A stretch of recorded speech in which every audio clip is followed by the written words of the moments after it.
எல்லாருக்கும் மதிய வணக்கம். நம்ம இப்போ என்ன பார்க்க போகிறோம் அப்படின்னா, 6th செகண்ட் டேர்முடைய செகண்ட் யூனிட் பார்க்க போகிறோம். ஓகேவா? ஃபஸ்ட்டு ஒன்று என்னென்னா ஆசார கோவை. ஃபர்ஸ்ட் கொஸ்டின், நன்றி அறிதல் பொறையுடைமை இன்சொல்லோடு இவை எட்டும் சொல்லிய ஆசார வித்து. நன்றி அறிதல் பொறையுடைமை இன்சொல்லோடு, இது தொடக்கம், இவை எட்டும் சொல்லிய ஆசார வித்து, இது லாஸ்ட். இது சரியா? ஸோ இதனுடைய ஆசிரியர் யார் அப்படின்னா பெருவாயின் முள்ளியார். பெருவாயின் முள்ளியார். நன்றி அறிதல்னா பொருள் என்னன்னா, பிறர் செய்த உதவியை மறவாமை. நன்றி அறிதல்னா என்ன? பிறர் செய்த உதவியை மறவாமை. ஒப்புரவு, எல்லாரையும் சமமாக பேணுதல் தான் ஒப்புரவு. நட்டல், நட்பு கொள்ளுதல். பெருவாயின் முள்ளியார் அவர் பிறந்த ஊர் எதுன்னா கயத்தூர். பெருவாயின் முள்ளியாரினுடைய ஊர் என்ன? கயத்தூர். ஆசார கோவைனா என்ன பொருள்னா, நல்ல ஒழுக்கங்களின் தொகுப்பு. நல்ல ஒழுக்கங்களின் தொகுப்பு. இதுவும் 14 கீழ்கணக்கு நூல்களுள் ஒன்று. நம்ம ஏற்கனவே இந்த வார்த்தையை கேள்விப்பட்டிருக்கோம். எங்க? திருக்குறளும் 14 கீழ்கணக்கு நூல்களுள் ஒன்று. 14 கீழ்கணக்கு நூல்கள்னாலே அறநூல்கள். சரி, இந்த ஆசார கோவையில் மொத்தம் 100 வெண்பாக்கள் இருக்கு. ஆசார கோவையில் எத்தனை வெண்பாக்கள் இருக்குது? 100 வெண்பாக்கள், அதாவது 100 பாடல்கள் இருக்குது. அதுதான் 100 வெண்பாக்கள் இதில் இடம்பெற்றிருக்கு. புக் பேக்கில் உள்ளதை நம்ம பார்க்கலாம். பிறர் செய்யும் தீங்கை பொறுத்து கொள்வது என்னது? பொறையுடைமை. அதானே? பிறர் செய்யும் தீங்கை பொறுத்து கொள்வது என்னது? பொறை. சேர்த்து எழுதுக. நெக்ஸ்ட்டு, அறிவு கூட்டல் உடைமை, அறிவுடைமை. இவை கூட்டல் எட்டும், இவை எட்டும். நெக்ஸ்ட் பிரித்தெழுதுகள். நன்றி அறிதல், நன்றி கூட்டல் அறிதல், நன்றி அறிதல். பொறையுடைமை, பொறை கூட்டல் உடைமை. நெக்ஸ்ட் கொஸ்டின், எந்த உயிருக்கும் செய்யக்கூடாதது எதுனா துன்பம். எந்த உயிருக்கும் நம்ம என்ன பண்ணக்கூடாது? துன்பம் செய்யக்கூடாது. நாம் யார் கூட நட்பு கொள்ள வேண்டும் அப்படின்னு பெருவாயின் முள்ளியார் சொல்கிறாருன்னா, நற்பண்புடையவரோடு நட்பு கொள்ள வேண்டும். நாம் யாரோடு நட்பு கொள்ள வேண்டும்? நற்பண்புடையவரோடு நட்பு கொள்ள வேண்டும். நெக்ஸ்ட் லெசன், கண்மணியே கண்ணுறங்கு. தமிழர்களின் வாழ்க்கை முறைகளை படம் பிடித்து காட்டுவது எதுனா நாட்டுப்புற பாடல்கள். தமிழர்களினுடைய வாழ்க்கை முறைகளை படம் பிடித்து காட்டுவது எது? நாட்டுப்புற பாடல்கள். சேர நாட்டில் வரக்கூடியது முத்தேன். இந்த இதில் கண்மணியே கண்ணுறங்கு, இது வந்து ஒரு நாட்டுப்புற பாடல். ஆசிரியர் எதுவுமே கிடையாது. ஆனால் அதில் இருக்கக்கூடிய அந்த ஒரு முக்கியமான லைன்ஸ் இருக்கும்ல, அது மட்டும் நம்ம நோட் பண்ணிக்கலாம். அது பொறுத்துக மாடலில் கேட்பாங்க. அப்போ சேர நாடு அப்படின்னு சொல்லும்போது முத்தேன், சோழ நாடுனா முக்கனி, பாண்டிய நாடுனா முத்தமிழ். இது நமக்கு தெரியும். பாண்டிய நாடுனா முத்தமிழ், அப்படி தானே? நான் ஞாபகம் வச்சுக்கோங்க. சேர நாடுனா முத்தேன், சோழ நாடுனா முக்கனி, பாண்டிய நாடு அப்படின்னு சொன்னால் முத்தமிழ். முத்தேன் எதெல்லாம் அப்படின்னா கொம்பு தேன், மலை தேன், கொசு தேன். ஓகேவா? கொம்பு, மலை, கொசு. கொம்பு, மலை, கொசு. அந்த ஞாபகம் வச்சுக்கோங்க. நெக்ஸ்ட் வந்து முக்கனி, மாப்பலா வாழை, முத்தமிழ், இயலிசை நாடகம். நெக்ஸ்ட் நந்தவனம் அப்படின்னா பொருள் பூஞ்சோலை. நந்தவனம், பூஞ்சோலை. பண் அப்படின்னா இசை. பண், இசை. பார், உலகம். இழைத்து, பதித்து. பார் என்று இது வந்து எந்த நூலில் இடம்பெற்றிருக்கு? பெரும்பானாற்றுப்படை. அப்படி கனெக்ட் பண்ணி படிங்க. சரி, ஏதாவது ஒரு வார்த்தைகள் நமக்கு கேட்ட மாதிரி இருக்குது, அப்போ எங்கே படித்தோம் அப்படின்னு திருப்பி பாருங்கள். அப்படி இல்லைன்னா ஞாபகம் இருக்கிறத வச்சு அப்படியே ரீகலெக்ட் பண்ணிக்கோங்க. சரி, அப்போ தான் நம்மளுடைய பிரெயின் வந்து ரொம்ப ஆக்டிவேட்டாக இருக்கும், ஞாபகத்தில் வச்சுக்கும். நெக்ஸ்ட்டு, தாலாட்டை எப்படி பிரிச்சதுலான்னா தால் கூட்டல் ஆட்டு. தால் அப்படின்னா நாக்கு. அப்போ நாவே அசைத்து பாடக்கூடிய பாட்டு தான் என்னது? தாலாட்டு. நெக்ஸ்ட்டு, குழந்தையின் அழுகையை நிறுத்தவும் தூங்க வைக்கவும் இனிய ஓசையுடன் பாடும் வாய்மொழி இலக்கியம் தான் இது? தாலாட்டு. தாலாட்டு என்னது? வாய்மொழி இலக்கியங்களில் ஒன்று. வாய்மொழியாகவே பரவி வந்தது, அப்படி தானே? இந்த புக்கில் எது எழுதி வைக்காமல் நம்மளுடைய பாட்டி பாடியிருப்பாங்க. அதுக்கப்புறம் நம்ம அம்மா, இந்த மாதிரி தொடர்ந்து வந்துட்டு இருக்கிறதுனால இது என்ன சொல்லுவாங்கன்னா வாய்மொழி இலக்கியம். அப்போ தாலாட்டம் வாய்மொழி இலக்கியங்களில் தான் வரும். நெக்ஸ்ட்டு புக் பேக்கில் உள்ளது பார்க்குறோம். பாட்டிசைத்து பிரித்து எழுதும்போது பாட்டு கூட்டல் இசைத்து. கண்ணுறங்கு, கண் கூட்டல் உறங்கு. சேர்த்து எழுதுக. வாழை கூட்டல் இலை, வாழை இலை. கை கூட்டல் அமர்த்தி, கை அமர்த்தி. உதித்த, ஆப்போசிட் என்னது? மறைந்த. உதித்த, மறைந்த. இவ்வளோதான். நெக்ஸ்ட்டு தேர்ட் லெசன், தமிழர் பெருவிழா. மனிதரிடையே ஒற்றுமையை வளர்த்து விரும்பி கொண்டாடப்படுவது எதுனா விழா. சரியா? எவ்வளோதான் நம்ம வந்து பிரிவினையாக இருந்தாலும் ஒரு விழான்னு சொல்லும்போது நம்ம ஒன்று கூடிடுவோம். அதை தான் சொல்கிறாங்க, மனிதரிடையே அப்போது மனிதரிடையே ஒற்றுமையை வளர்த்து விரும்பி கொண்டாடப்படுவது விழா. எதோடு இணைந்து வாழ்வதே தமிழரின் வாழ்க்கை முறை? இயற்கையோடு. அப்போ இயற்கையோடு இணைந்து வாழ்வது தான் தமிழரின் வாழ்க்கை முறையாக இருந்தது. தமிழர் திருநாள் எது? பொங்கல். உழவர்கள் ஆடி திங்களில் விதைத்து தை திங்களில் அறுவடை செய்வார். ஆடியில் விதைச்சி தை மாதம் அறுவடை செய்வாங்க. அதனால தான் இதை என்ன சொல்கிறாங்கன்னா அறுவடை திருவிழா. உழவர் திருநாளுக்கு இன்னொரு பேர் என்ன? அறுவடை திருவிழா. இதை தான் நம்ம பொங்கல்னு சொல்கிறோம். பொங்கல் பார்த்திங்கன்னா 2லேருந்து 4 நாட்கள் வரை கொண்டாடப்படும். பொங்கல் எப்படியே 2லேருந்து 4 நாட்கள் வரை கொண்டாடப்படும். பழையன கழிதலும் புதியன புகுதலும், அதுதான் பொங்கல். இது எதில் சொல்லியிருக்காங்கன்னா நன்னூல். பழையன கழிதலும் புதியன புகுதலும் நன்னூல். பயனற்ற பொருளை நீக்கி வீட்டை தூய்மை செய்யும் நாள் எது? போகி. போகி இது மார்கழி மாதத்துடைய இறுதி நாள். போகி என்னது? எந்த மாதத்தின் இறுதி நாள்? மார்கழி மாதத்தின் இறுதி நாள். மழைக்கடவுளை வழிபடும் நோக்கில் அந்த காலத்தில் போகி பண்டிகை இந்திர விழாவாக கொண்டாடப்பட்டுச்சு. சரியா? இப்போ போகி பண்டிகை அந்த காலத்தில் எப்படி கொண்டாடினாங்க? இந்திர விழாவாக கொண்டாடினாங்க. பொங்கல்னா என்ன? பொங்கி பொங்கி வருவது. பொங்கல்னா என்ன? பொங்கி பொங்கி வருவது. தை முதல் நாள் நம்ம கொண்டாடுவோம். அந்த தை முதல் நாள் தான் திருவள்ளுவர் ஆண்டும் தொடங்கப்படுது. தை 1ஆம் தேதி எந்த ஆண்டு தொடங்கப்படுது? திருவள்ளுவர் ஆண்டு. திருவள்ளுவர் நாள் இன்னைக்கு தை 2. அப்போ திருவள்ளுவர் ஆண்டு தை 1 தொடங்குது. திருவள்ளுவர் நாளாக தை 2 கொண்டாடுறாங்க. உழவுக்கும் உழவருக்கும் உற்ற துணை எது? மாடு. மாடுனா என்னது? செல்வம். உழவுக்கும் உழவருக்கும் உற்ற துணை மாடு.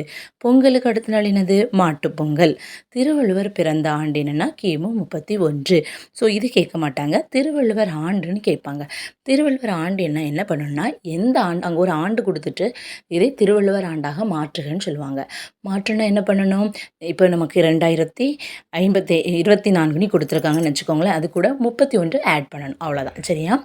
எந்த ஆண்டு கொடுத்துருக்காங்களோ அதிலிருந்து 31 ஆண்டை கூட்டினா நமக்கு கிடைக்கக்கூடியது திருவள்ளுவர் ஆண்டு. இப்போ சப்போஸ் நடைமுறை ஆண்டு கேட்குறாங்கன்னு வச்சுக்கோங்களேன், திருவள்ளுவர் ஆண்டு கொடுத்து, அப்போ நம்ம என்ன பண்ணணும்? 31 மைனஸ் பண்ணணும். ஓகே தானே? மாட்டு பொங்கல் நாளிலோ அப்படி இல்லைன்னா அதுக்கு அடுத்த நாளிலோ என்ன நடைபெறும் அப்படின்னா மஞ்சு விரட்டு அல்லது மாடு பிடித்தல், ஜல்லிக்கட்டு, ஏறு தழுவுதல் இது நடக்கும். மாட்டு பொங்கலுக்கு அடுத்த நாள் எது? காணும் பொங்கல். காணும் பொங்கல் என்னது? உறவினர்கள் எல்லாம் போய் நம்ம சந்திக்கிறது தான் காணக்கூடிய பொங்கல். அப்போது இயற்கை, உழைப்பு, நன்றியுணர்வு, பண்பாடு ஆகியவற்றை போற்றும் விழா தான் என்னது? பொங்கல் விழா. இயற்கை, உழைப்பு, நன்றியுணர்வு, பண்பாடு ஆகியவற்றை போற்றும் விழா இது பொங்கல். அறுவடை திருவிழாவை ஒவ்வொரு மாநிலங்களையும் வித்தியாசமான பெயர்கள் வச்சு அழைக்கிறாங்க. சரியா? ஆந்திரா, கர்நாடகா, மகாராஷ்டிரா, உத்தரப்பிரதேசம் இந்த 4 இதுலேயும் அறுவடை திருவிழாவை என்ன சொல்கிறாங்கன்னா மகர சங்கராந்தின்னு சொல்கிறாங்க. சரியா? ஆந்திரா, கர்நாடகா, மகாராஷ்டிரா, உத்தரப்பிரதேசத்தில் மகர சங்கராந்தி. பஞ்சாபில் என்ன சொல்கிறாங்கன்னா லோரி. பஞ்சாபில் என்னது? லோரி. குஜராத் மற்றும் ராஜஸ்தானில் உத்தராயன்னு சொல்கிறாங்க. குஜராத், ராஜஸ்தானில் உத்தராயன்னு சொல்கிறாங்க. சரியா? ஸோ நெக்ஸ்ட் புக் பேக்கில் உள்ள கொஸ்டின் பார்க்கலாம். கதிர் முற்றியதும் என்ன பண்ணுவாங்க? அறுவடை பண்ணுவாங்க. விழா காலங்களில் வீட்டின் வாயிலில் மாவிலையால் என்ன கட்டுவாங்க? தோரணம். நெக்ஸ்ட்டு சேர்த்து எழுதுக. பொங்கல் கூட்டல் அன்று, பொங்கல் அன்று. போகி பண்டிகை, இதை பிரித்து எழுதும் போது போகி கூட்டல் பண்டிகை. நெக்ஸ்ட் 4வது பாடம் மனம் கவரும் மாமல்லபுரம். கலைகளும் இலக்கியங்களும் ஒரு நாட்டின் பண்பாட்டையும் நாகரிகத்தையும் உலகிற்கு உணர்த்துவன. அப்படிதானே? உண்மைதானே? நம்ம நாட்டில் இருக்கக்கூடிய இந்த பரதநாட்டியங்கள், அதுக்கப்புறமா ஒடிஷாவில் இருக்கக்கூடிய குச்சிப்புடி, இந்த மாதிரியான ஒவ்வொரு இதில் இருக்கக்கூடிய அந்த கலைகள், அப்புறம் இலக்கியங்கள், நம்மளுடைய திருக்குறள் உலக ஃபேமஸாக இருக்கும். அப்படி தானே? அந்த கலைகளும் இலக்கியங்களும் தான் அந்த நாட்டோடைய ஒரு பண்பாடு எப்படி இருந்தது, அந்த மக்கள் வாழ்ந்த அந்த நாகரிகம் எப்படி இருந்ததுன்னு உலகிற்கு உணர்த்தக்கூடியதாக இருக்கும். மற்போரில் சிறந்தவன் தான் யார்? மாமல்லன். மாமல்லனுக்கு இன்னொரு பேர் உண்டு, நரசிம்மவர்மன். இப்போ மற்போரில் சிறந்தவன் யார்? மாமல்லன். மாமல்லனுக்கு இன்னொரு பேர் நரசிம்மவர்மன். பஞ்ச பாண்டவர் ரதத்தை உருவாக்கியது யார்? மாமல்லன். இது நமக்கு ஹிஸ்ட்ரியிலையும் வரும். ஸோ இப்போமே இதை ஞாபகத்தில் வச்சுக்கோங்க. சரி, ஒரு சின்ன பாடமாக வரும்போது ஞாபகத்தில் வச்சுக்கோங்க. பஞ்ச பாண்டவர் ரதத்தை உருவாக்கியது யார்? மாமல்லன். மாமல்லனின் காலம் எது அப்படின்னா 7ஆம் நூற்றாண்டு. மாமல்லனின் காலம் என்ன? 7ஆம் நூற்றாண்டு. அப்போ இந்த நரசிம்மவர்மன் என்று அழைக்கப்படக்கூடிய மாமல்லனினுடைய தந்தை யார் அப்படின்னா மகேந்திரவர்ம பல்லவர். நரசிம்மவர்மனின் தந்தை யாரு? மகேந்திரவர்ம பல்லவர். சிற்பக்கலையினுடைய உச்சமாக கருதப்படுவது தான் அர்ஜுனன் தபசு. சிற்பக்கலையின் உச்சமாக கருதப்படுவது எது? அர்ஜுனன் தபசு. மாமல்லபுரத்தில் என்னென்ன இருக்குன்னு பார்த்தீங்கன்னா, அர்ஜுனன் தபஸ் இருக்குது, புலி குகை இருக்குது, கடற்கரை கோவில், திருக்கடல் மல்லை, பஞ்ச பாண்டவ ரதம், ஒற்றைக்கல் யானை, குகை கோவில், கண்ணனின் வெண்ணெய் பந்து, கலங்கரை விளக்கம், இதெல்லாம் இருக்குது. ஜஸ்ட் இது ரீட் மட்டும் பண்ணிவிட்டா போதும். நெக்ஸ்ட் பார்த்திங்கன்னா, அந்த அர்ஜுனன் தபஸ் தான் நம்ம என்ன பார்த்தோம்?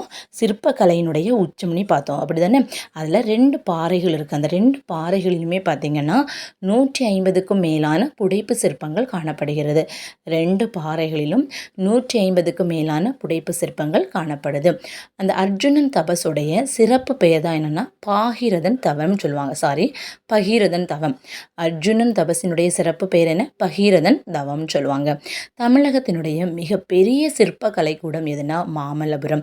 அங்கே தான் அந்த சிற்பம் செய்வதற்கான அரசு கலைக்கல்லூரி இருக்குது, ஞாபகத்தை வச்சுக்கோங்க, சரியா? தமிழகத்தினுடைய மிகப்பெரிய சிற்ப கலைக்கூடம் எது? மாமல்லபுரம்.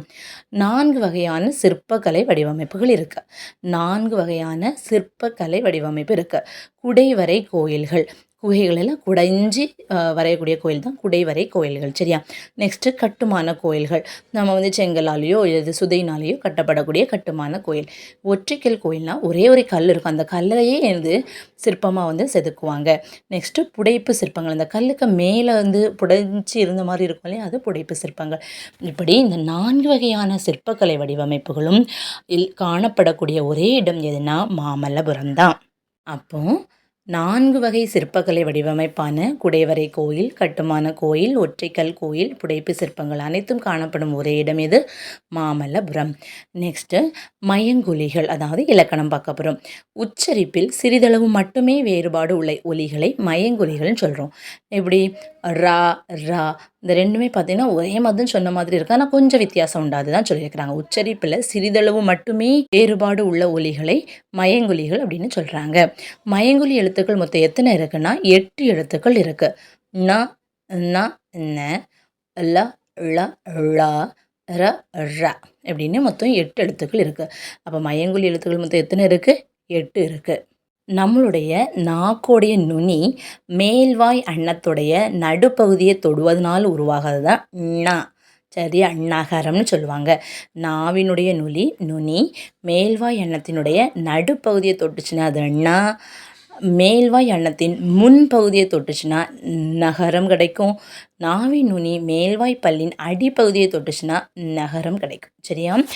நாவின் நுனி மேல்வாய் அன்னத்தின் நடுப்பகுதினா ண, முன்பகுதினா ந, அதுக்கப்புறமா அடிப்பகுதியை தொட்டுச்சுன்னா ந, சரியா? ஸோ இதை பார்த்து வச்சுக்கோங்க, இந்த லெட்டர்ஸ் நீங்கள் பார்த்து வச்சுக்கோங்க. நெக்ஸ்ட்டு டகரத்தை அடுத்து வரக்கூடிய நகரத்தை என்ன சொல்லுவாங்கன்னா டன் நகரம்னு சொல்லுவாங்க. இந்த மாதிரி கேட்டிருக்காங்க, இது ஈஸியான கொஸ்டின் தான், சரியா? இங்கே டா ஒன்று தொடங்குது, இங்கே நான் கொடுத்துருக்காங்க, இந்த 2ஐயும் சேர்த்து நம்ம டன் நகரம்னு சொல்லணும், அவ்வளோதான், சரியா? ஸோ டகரத்தை அடுத்து வரும் நகரம் டன் நகரம், அதே மாதிரி தகரத்தை அடுத்து வரும் நகரம் தன் நகரம், ரகரத்தை அடுத்து வரும் நகரம் ரன் நகரம்னு சொல்லுவாங்க, ஓகேவா? நெக்ஸ்ட்டு பார்த்திங்கன்னா நம்ம பொருள் பார்க்க போகிறோம். வானம், வானம்னா வெடி, சரியா? வானம்னா ஆகாயம், பனினா வேலை, பனினா குளிர்ச்சி, விலை ஒரு பொருளினுடைய மதிப்பு, விளைனா விளைச்சல் உண்டாக்குதல், விளைனா விரும்பு, சரியா? நெக்ஸ்ட் பார்த்திங்கன்னா இலைனா மெலிந்து போதல், இலை அப்படின்னா நூலிலை. லா என்பது நாவினுடைய இரு பக்கமும் தடித்து மேல் பற்களின் அடியை தொடுவதனால் உருவாகக்கூடியது தான் லா. நாவினுடைய இரு பக்கமும் தடித்து மேல் பற்களினுடைய அடியை தொடுவதால் உருவாவது லா. நெக்ஸ்ட்டு லகரம் என்ன சொல்லுவாங்கன்னா, இது வா மாதிரி இருக்கிறதுனால வகர லகரம்னு சொல்லுவாங்க. அப்போ வகர லகரம் என அழைக்கப்படுவது எதுனா லா, சரியா? நெக்ஸ்ட்டு லா, நாவினுடைய இரு பக்கமும் தடித்து மேல் அன்னத்தின் நடுப்பகுதியை தொடுவதனால். ஃபஸ்ட்டு பார்த்தோம் லா என்பது மேல் பற்களினுடைய அடியை தொடுவதனால, இது என்னென்னா மேல் அன்னத்தின் நடுப்பகுதியை தொடுவதனால லா, அதாவது லகரம் பார்த்தீங்க அப்படின்னா இது நா மாதிரி இருக்கும். சரியா, நாவும் லாவும் ஒரே மாதிரி இருக்கிறனால இதை நகர லகரம் அப்படின்னு சொல்கிறாங்க, இல்லது பொது லகரம்னு சொல்கிறாங்க. ஓகேவா. நெக்ஸ்ட்டு பார்த்தீங்கன்னா லா, இதுதான் சிறப்பு லகரம். தமிழுக்கே ஒரு சிறப்பானது என்னன்னா இந்த லா. இது என்னென்னா நாவினுடைய நுனி மேல் நோக்கி வளைந்து வருடுவதால் நீங்கள் சொல்லி பார்க்கும்போது ழா, நம்ம நாக்கு நல்ல வளர்ச்சி தான் இந்த ழா வரக்கூடியது. சரியா, இந்த லகரமும் லகரமும் ஒரே இடத்தில் தான் ஒலிக்கப்படும். நீங்கள் ஒலிச்சு பார்த்தீங்கன்னா உங்களுக்கு தெரியும். சரியா, இது நடுப்பகுதி, அது நல்லா வளைஞ்சு வருடும். அவ்வளோதான், ஒரே இடத்துல தான் இது ஒலிக்கப்படும். தமிழுக்கே சிறப்பானது எது? ழா. லகரத்தை சிறப்பு லகரம்னு சொல்கிறோம். இது மா போல் இருப்பதுனால மகர லகரம்னு சொல்கிறோம். சரியா, லாவ வகர நகரனையும் ழாவ நகர லகரனையும் ழாவ மகர லகரனையும் சொல்கிறோம். ஓகேவா. நெக்ஸ்ட்டு பார்த்தீங்கன்னா ரா, இடையின ரா. நாவினுடைய அந்த நுனி இருக்கு இல்லையா, மேல் அன்னத்தினுடைய முதல் பகுதியை தொட்டு வருடுவதனால், நாவினுடைய நுனி மேல் அன்னத்தினுடைய முதல் பகுதியை தொட்டு வருவதனால இது ரகரம். இதை இடையின ரகரனையும் சொல்கிறாங்க. ரா, இது என்னென்னா நாவின் நுனி மேல் அன்னத்தின் மைய பகுதியை உரசுவதனால். சரியா, எல்லாமே முன்பகுதி நடுப்பகுதி இந்த மாதிரி தான் வரும். ஸோ ர, இடையினரா என்னது? மேல் அன்னத்தின் முதல் பகுதி, மேல் அன்னத்தின் மைய பகுதி அப்படின்னா வல்லினரா. ஓகேவா.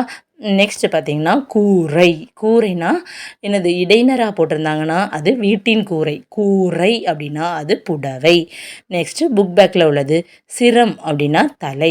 பறவை, கடல், ஏற்கனவே பறந்து இருப்பதுனால என்னது? கடலுக்கு பறவைன்ற ஒரு பேர் உண்டு அப்படின்னு நம்ம பார்த்துருக்கோம். Next Tamil to English. நல்வரவு அப்படின்னா வெல்கம். ஒப்பனை மேக்கப். ஆயத்த ஆடை ரெடிமேட் ட்ரெஸ்.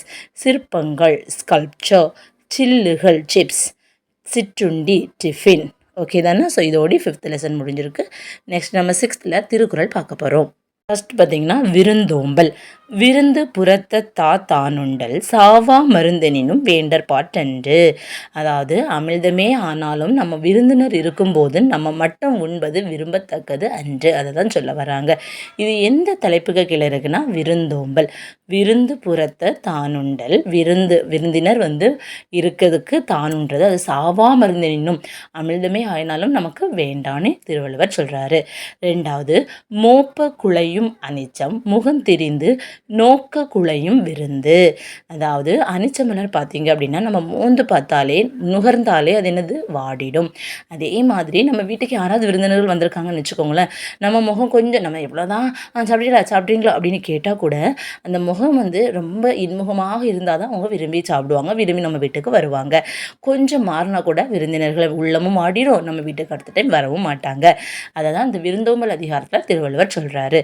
நெக்ஸ்ட்டு பார்த்தீங்க அப்படின்னா கல்லாமை. உள்ளத்தால் உள்ளலும் தீதே பிறன் பொருளை கள்ளத்தால் கல்வே மெனில்.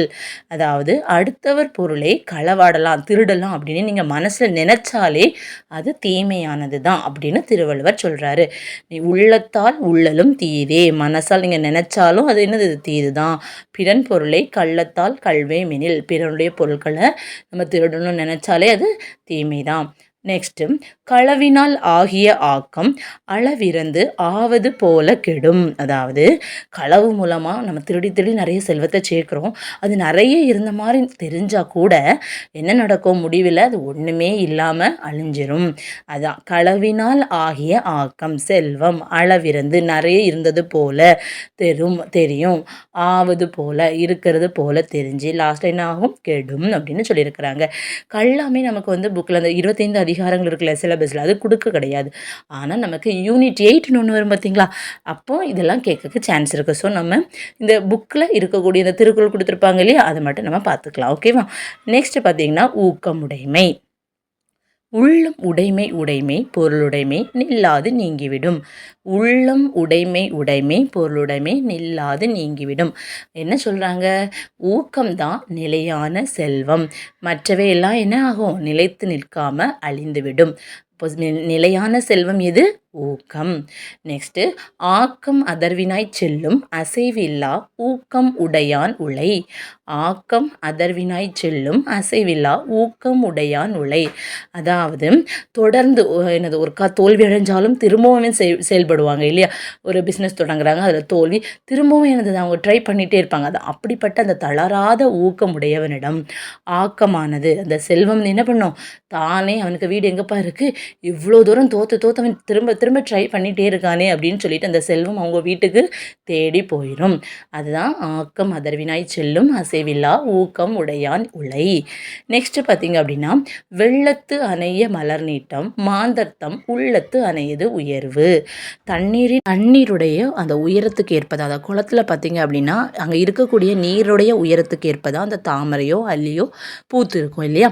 அதே மாதிரி தான் உங்களுடைய முயற்சி, அந்த முயற்சிக்கு தக்கனதாக தான் என்னது மனிதர்கள் நம்ம என்ன பண்ண முடியும், உயர முடியும் அப்படின்னு சொல்கிறாங்க. உங்ககிட்ட அந்த முயற்சி இருந்துக்கிட்டே இருக்கணும். அதுதான் வெள்ளத்து அணைய மலர் நீட்டம் மாந்தர்த்தம் உள்ளத்து அணையது உயர்வு. நெக்ஸ்ட்டு உள்ளுவது எல்லாம் உயர்வுள்ளல் மற்றது தள்ளினும் தள்ளாமை நீர்த்து. உள்ளுவது எல்லாம் உயர்வுள்ளல் மற்றது தள்ளினும் தள்ளாமை நீர்த்து. அதாவது நம்ம நினைக்கிறது எப்படி எண்ணணும்னா உயர்வாக எண்ணணும். நம்ம அப்படியே நம்ம நினச்சதை அடைய முடியாட்டாலும் என்ன பண்ணணும், அந்த எண்ணத்தை கைவிடக்கூடாது. நீங்கள் இப்போ சப் கலெக்டர் ஆகலாம்னு நினச்சிருப்பீங்க, இப்போ ஒரு இதில் ஃபெயில் ஆகிருப்பீங்க, என்ன பண்ணலாம், குரூப் 2 எழுதலாம். குரூப் 2லேருந்து ப்ரொமோஷன் மூலமாகவும் நமக்கு கிடைக்கும். இந்த குரூப் 2 எழுதி கொஞ்சம் வருஷம் கழிச்சு நம்மளே எழுதியும் திரும்ப என்ன பண்ணலாம், சப் கலெக்டர் போகலாம். ஆனால் நம்ம என்ன ஆகணும், சப் கலெக்டர் மட்டும் இல்லை கலெக்டர் ஆகணும்னு நினச்சிக்கிங்களா, அந்த எண்ணம், எந்த எண்ணத்தை நம்ம நினச்சிருக்கோமோ அதை நம்ம ரொம்ப உயர்வாக எண்ணணும். அந்த எண்ணத்தை அடையிறத வரை அதை கைவிடக்கூடாது. அதுதான் திருவள்ளுவர் இங்கே சொல்கிறாங்க. அடுத்தது பார்த்திங்கன்னா பயனில சொல்லாமை. அரும்பயனாயும் அறிவினார் சொல்லார் பெரும்பயன் இல்லாத சொல். அரும்பயனாயும் அறிவினார் சொல்லார் பெரும்பயன் இல்லாத சொல். என்ன சொல்கிறாங்க அப்படின்னு சொன்னால், நிறைய நன்மை கிடைக்கும் இந்த மாதிரி நீங்கள் பேசுனீங்கன்னா அப்படின்னு சொன்னால் கூட அறிவுடையர்கள் என்ன சொல்லுவாங்க அப்படின்னா, நன்மை தராத எந்த சொற்களையுமே என்ன பண்ண மாட்டாங்க, பேச மாட்டாங்க. அதே மாதிரி தான் நீங்கள் இப்போ படிக்கும்போதே நீங்கள் என்ன நினச்சிக்கணும்னா, நான் ஒரு ஆஃபீஸர் அப்படின்னு நம்ம நினைக்கணும். அந்த ஆஃபீஸர் மாதிரி நம்மளுடைய நடைகள் உடைகள் எல்லாமே மாறும்போது நமக்கு படிக்கவும் தோணும். நம்மளும் என்ன சொல்ல, அந்த என்னது அதை அடைவதற்கான ஒரு வழியாக நம்மளே இப்போ மாற்றிக்கணும். சரியா? எனக்கு கிடைக்காது, இல்லை முடியாதப்பா, எனக்கு பிள்ளைகள் இருக்குது, அது இருக்குது, இது இருக்குது அப்படின்னு 1008 காரணங்களை சொல்லாமல் நம்ம என்ன பண்ணணும் அப்படின்னா, நன்மையான சொற்களை, நான் சப் கலெக்டர், இன்றைக்கி நம்ம கண்ணாடியில் காலையில் எழுப்பி நின்னோடனே பார்த்துட்டு என்னது, நான் சப் கலெக்டர் ஆவேன், இல்லை நான் ஒரு கலெக்டர் ஆவேன், இல்லை ஒரு சப் ரெஜிஸ்ட்ரர் ஆவேன், இல்லை ரெவன்யூ இன்ஸ்பெக்டர் ஆவேன், இல்லை senior inspector of cooperative institute ஆவேன். இந்த மாதிரி நீங்கள் ஒரு கண்ணாடியில் நான் இப்படி தான் ஆக போகிறேன் அப்படின்னு சொல்லிட்டு உங்களை நீங்கள் நினச்சிக்கிட்டே இருங்க. நினச்சிட்டு இருந்தால் மட்டும் போதாது, அதுக்குரிய செயல்களை நீங்கள் செய்தீங்கன்னா ஒரு நாள் கண்டிப்பாக ஆவீங்க. ஸோ இப்போ என்ன பண்ணணும், எப்போவுமே நன்மை தரக்கூடிய பயன் தரக்கூடிய சொற்களை தான் நம்ம பேசணும். பயனில்லாத சொற்களை பேசக்கூடாது. நெக்ஸ்ட்டு சொல்லுக சொல்லில் பயனுடைய சொல்லற்க சொல்லில் பயனில்லா சொல். அதாவது என்ன சொல்கிறாங்க, திரும்பவும் பயனுடைய சொற்களாக இருந்தால் மட்டும் பேசுங்க, பயனில்லாத சொற்களை நீங்கள் பேசாதுங்க, பேசாமல் விட்டு விடுங்க அப்படின்னு சொல்லிடுறாங்க. சரியா? நெக்ஸ்ட் நம்ம என்ன பார்க்க போகிறோம்னா புக் பேக்கில் உள்ளதை பார்க்க போகிறோம். நிலையான செல்வம் எது? ஊக்கம். நிலையான செல்வம் எது? ஊக்கம். ஆராயும் அறிவுடையவர்கள் எந்த சொற்களை பேச மாட்டார்கள்? பயன் தராத சொற்களை பேச மாட்டாங்க. ஆராயும் அறிவுடையவர்கள் பயன் தராத சொற்களை பேச மாட்டாங்க. பொருளுடைமை. பொருள் கூட்டல் உடைமை. உள்ளுவது கூட்டல் எல்லாம். உள்ளுவதெல்லாம். பயன் கூட்டல் இல்லா. பயனில்லா. ஊக்கமது கைவிடல். இது யாருடைய வார்த்தை? ஔவையாரினுடைய வாக்கு, ஆத்திச்சூடியில் வரும். ஊக்கமது கைவிடல் யார்? ஔவையாரினுடைய ஆத்திச்சூடி. அப்போ இதனோடு தொடர்புடைய திருக்குறள் எது அப்படின்னா, உள்ளம் உடைமை உடைமை பொருளுடைமை நில்லாது நீங்கி விடும். சரியா? மீனிங் என்ன நம்ம ஏற்கனவே பார்த்தது தான். ஊக்கமே நிலையான செல்வம், மற்றவை எல்லாம் நிலைத்து நில்லாமல் அழிந்து விடும். சரிதானா? அதுதான் ஔவையாருடைய ஆத்திச்சூடின்னு சொல்லியிருக்காங்க. திருக்குறளில் ஊக்கமுடைமை அதிகாரத்தில் திருவள்ளுவரும் சொல்லியிருக்கிறாங்க. சரியா? நம்மளுடைய ஊக்கத்தினால இந்த குரூப் 2 2Aல ஒரு நல்ல போஸ்டிங் உங்களுக்கு எல்லாருக்கும் கிடைக்கணும் அப்படின்னு சொல்லிட்டு நானும் ப்ரேயர் பண்ணிக்கிறேன். All the best. படித்து முடிங்க. நம்ம ஈவினிங் 8 o'clock இல்லை 6 o'clock மாதிரி நெக்ஸ்ட் வீடியோ நான் அப்லோட் பண்ணுறேன். சரியா? இன்றைக்கி நம்ம 6th செகண்ட் டேர்ம் கம்ப்ளீட்டாக முடிச்சிடலாம். Thank you.